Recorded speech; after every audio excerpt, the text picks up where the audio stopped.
Welcome back. We're talking about the ongoing threat posed by ISIL. Let's get back to our panel and let's get to Ambassador Rahim in Beirut. Let's talk about the efforts to counter ISIL. I mean, we've seen the fact that they want to make their presence known around the world. They want to show us that they're still important, that they're still a factor. But if we look at the efforts to counter them, Iraqi security forces recaptured the town of Fallujah from ISIL in June. They've now set their sights on taking back Mosul. And the Iraqi security forces say that they hope to do that, to achieve that by the end of the year. Do you think that's a realistic goal? Can it be done? Well, first of all, I think it's very important to talk about the city of Mosul. Yes, you're absolutely right. ISIS has lost Fallujah, they lost Ramadi, they lost Tikrit, and so on. But the really significant city is Mosul. And even though many people have been saying they ought to concentrate on the Anbar province because of the passage to Syria and so on, but Mosul is a powerful symbol of ISIS control and ISIS capability.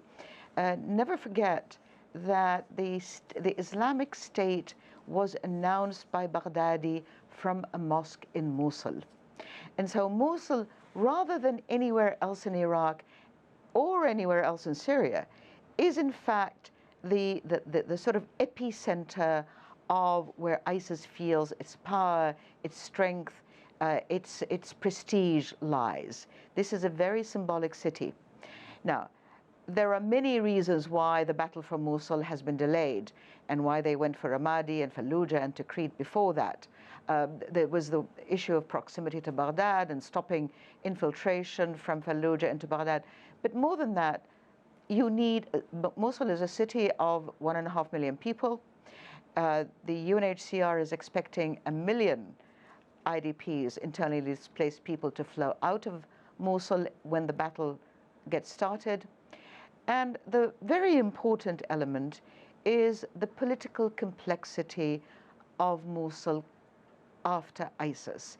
In other words, there are many claimants to territories in the larger province, which is called Nainawa. The Kurds claim a certain portion of it, the Christians would like a portion of it, and so on and so forth. So the geography, the political geography of the province is a complicated issue.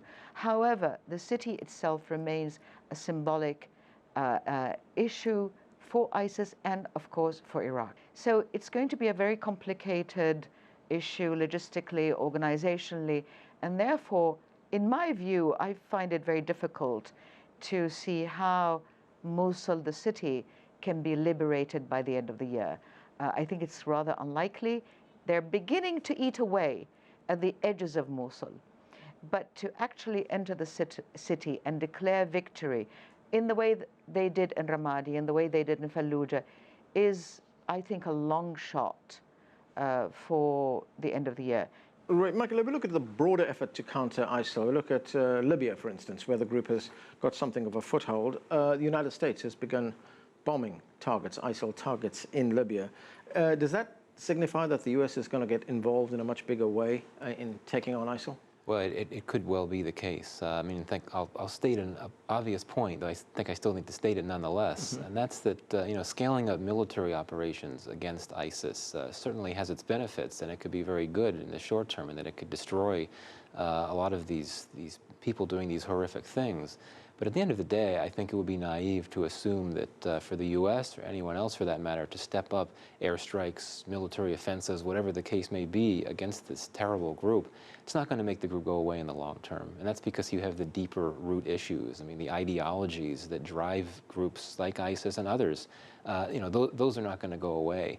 So it's complicated to talk about those types of issues, and politically it plays better just to talk about the need to kill as many terrorists as you can, and certainly that's important, but it goes to much deeper issues that certainly extend across not just the Middle East, not just Iraq, Syria, Libya, but also getting into some of these in Europe where you radicalizes them, but they have been radicalized and they're going to the Middle East to join ISIS. We need to figure out what exactly it is that drives these folks, but it's not something that can be done overnight, and it's not something that's particularly palatable politically to talk about. Right, it would be very difficult militarily to say, yes, the battle is over, we have defeated ISIL, mission accomplished. Exactly. It just doesn't work that way. Ahmed, ISIL in Syria, how strong are they?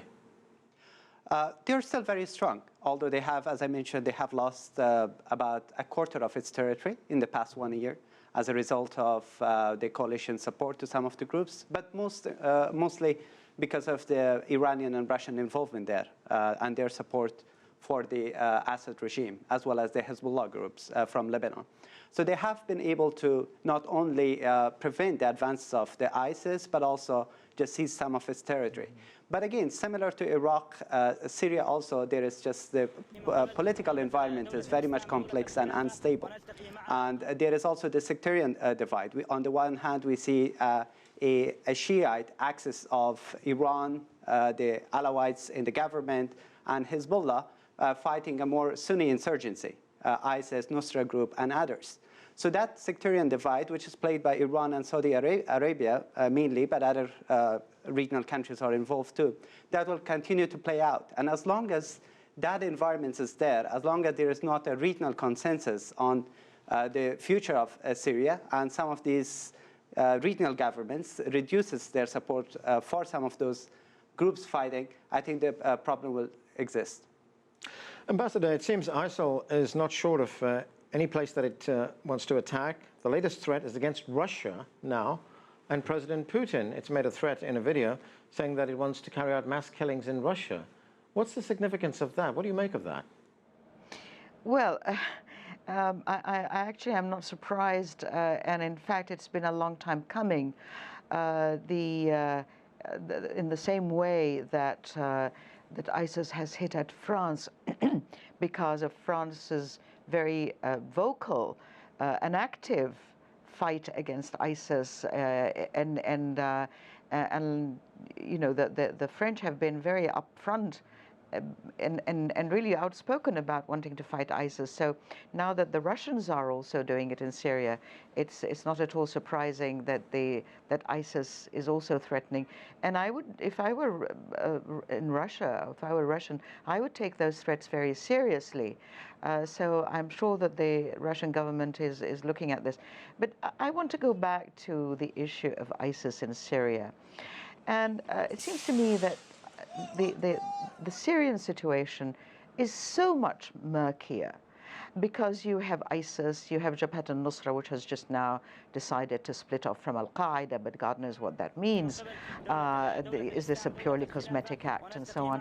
In other words, ISIS is the strongest player, but not the only player. And sure, it controls Raqqa and so on and so forth. But the whole geography of the fighting in Syria is much more complex. The other thing is, one of the speakers spoke of a regional consensus. My goodness, we need more than a regional consensus. We need an international consensus on Syria. And it seems to me that ISIS is benefiting from this lack of international consensus. And it is really not at all clear. Yes, everybody says they want to get rid of ISIS, but we're not always clear that everybody is, in fact, fighting ISIS rather than other actors. And there has been a lot of speculation about who the Russians, certainly in the early days, who the Russians were really targeting, whether it was ISIS or some of the more moderate groups in Syria, whoever they are. And so the whole sort of turbulent and complicated and sort of dark situation in Syria, where you can't see the lines very clearly, has certainly benefited ISIS. It also seems to me that ISIS benefits from the fact that Mosul is not still liberated. And I'm sorry I keep harking back to Mosul, because Mosul is so much the fulcrum, the sort of ideological fulcrum of ISIS. And I would say that if Mosul is eventually liberated, that would weaken ISIS in Syria enormously. It is now clear that many of the fighters who were in Fallujah and Ramadi, and now also on the outskirts in the broader Nainawa province, are in fact retreating to Syria.